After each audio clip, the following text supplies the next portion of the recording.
मती बाब नंबर 17। 6 दिन के बाद ईसा सिर्फ पतरस, याकूब और यूहन्ना को अपने साथ लेकर ऊंचे पहाड़ पर चढ़ गया। वहां उसकी शक्ल सूरत उनके सामने बदल गई। उसका चेहरा सूरज की तरह चमकने लगा और उसके कपड़े नूर की मानंद सफेद हो गए। अचानक इलियास और मूसा जाहिर हुए और ईसा से बातें करने लगे। पतरस बोल उठा, खुदावंद, कितनी अच्छी बात है कि हम यहाँ हैं। अगर आप चाहें तो मैं 3 झोंपड़ियां बनाऊंगा, एक आपके लिए, एक मूसा के लिए और एक इलियास के लिए। वो अभी बात कर ही रहा था कि एक चमकदार बादल आकर उन पर छा गया और बादल में से एक आवाज सुनाई दी, ये मेरा प्यारा फर्जंद है जिससे मैं खुश हूं, इसकी सुनो। ये सुनकर शागिर्द दहशत खाकर ऊंधे मुंह गिरने लगे। लेकिन ईसा ने आकर इन्हें छुआ। उसने कहा, उठो, मत डरो। जब उन्होंने नजर उठाई तो ईसा के सिवा किसी को न देखा। वो पहाड़ से उतरने लगे तो ईसा ने उन्हें हुक्म दिया, जो कुछ तुमने देखा है उसे उस वक्त तक किसी को न बताना जब तक कि इब्ने आदम मुर्दों में से जी न उठे। शागिर्दों ने उससे पूछा, शरीयत के उलमा क्यों कहते हैं कि मसीह की आमद से पहले इलियास का आना जरूरी है?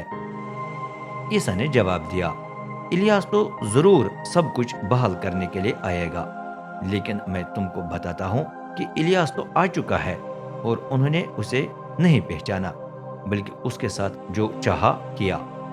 इसी तरह इब्ने आदम भी उनके हाथों दुख उठाएगा। फिर शागिर्दों को समझ आई कि वो उनके साथ यहया बपतिस्मा देने वाले की बात कह रहा था। ईसा लड़के में से बदरूह निकालता है। जब वो नीचे हुजूम के पास पहुंचे तो एक आदमी ने ईसा के सामने आकर घुटने टेके और कहा, खुदावंद, मेरे बेटे पर रहम करे, उसे मिर्गी के दौरे पड़ते हैं और उसे शदीद तकलीफ उठानी पड़ती है। कई बार वो आग या पानी में गिर जाता है। मैं उसे आपके शागिर्द के पास लाया था, लेकिन वो उसे शिफा न दे सका। ईसा ने जवाब दिया, ईमान से खाली और टेढ़ी नस्ल, मैं कब तक तुम्हारे साथ रहूं? कब तक तुम्हें बर्दाश्त करो? लड़के को मेरे पास ले आओ। ईसा ने बदरू को डांटा तो वो लड़के में से निकल गई। उसी लम्हे उसे शिफा मिल गई। बाद में शागिर्दों ने अलहदगी में ईसा के पास आकर पूछा, हम बदरू को क्यों न निकाल सके? उसने जवाब दिया, अपने ईमान की कमी के सबब से। मैं तुम्हें सच बताता हूं, अगर तुम्हारा ईमान राई के दाने के बराबर भी हो तो फिर तुम इस पहाड़ को कह सकोगे, इधर से उधर खिसक जा, तो वो खिसक जाएगा और तुम्हारे लिए कुछ भी नामुमकिन नहीं होगा। लेकिन इस किस्म की बदरू दुआ और रोजे के बगैर नहीं निकलती। जब वो गुलेल में जमा हुए तो ईसा ने उन्हें बताया, इब्ने आदम को आदमियों के हवाले कर दिया जाएगा, वो उसे कत्ल करेंगे, लेकिन 3 दिन के बाद वो जी उठेगा। ये सुनकर शागिर्द निहायत गमगीन हुए। बैतुल मुकद्दस का महसूल।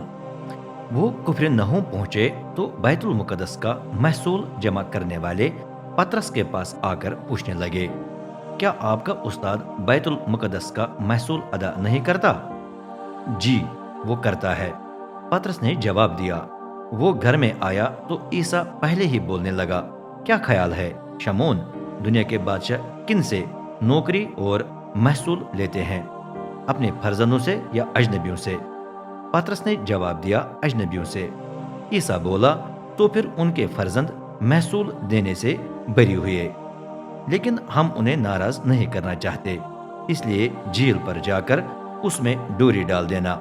जो मछली तू पहले पकड़ेगा उसका मुंह खोलना, तू उसमें से चांदी का सिक्का निकालेगा, उसे लेकर उन्हें मेरे और अपने लिए अदा कर दे।